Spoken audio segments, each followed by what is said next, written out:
Hello everyone, I would just like to announce that my book, The Ecstasy and Ignominy, is now available for purchase.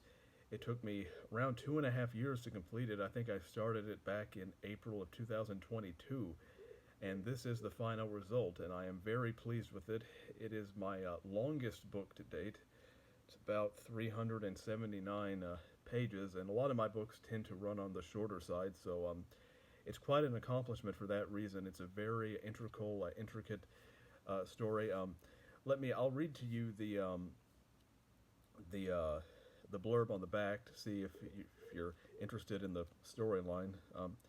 Set in the 19th century, The Ecstasy and the Ignominy explores the agonies and tribulations of the people of Harrisville, an industrial town on the brink of revolution.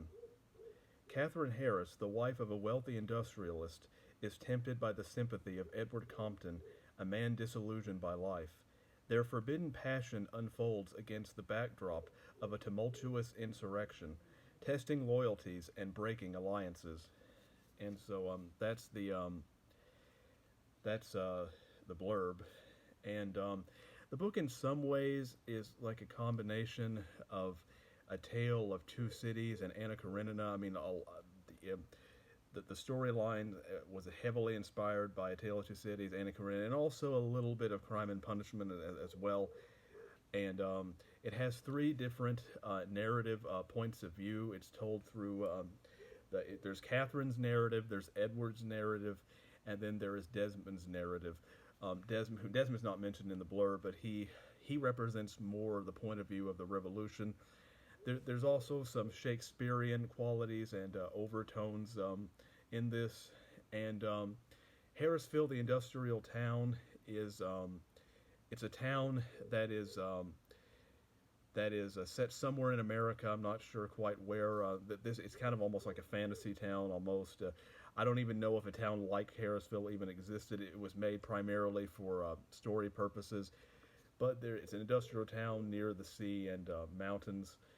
Snowy mountains, but the storyline involves the people of Harrisville being disillusioned by industrialization, which leads them to revolt, which leads to kind of what you might even call a communist revolution, although the word is never used. But then, of course, like a lot of revolution, things end up being taken too far. But that's all I'll say about it for now.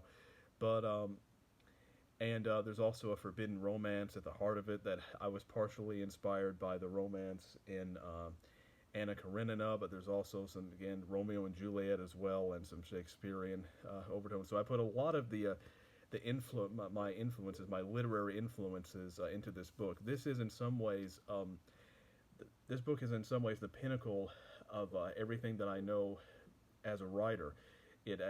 I've taken everything that I know as a writer and put into this book. So in that way, it represents the pinnacle of what I'm capable of achieving right now. And so it's finally available after 2.5 years of work, The Ecstasy and the Ignominy.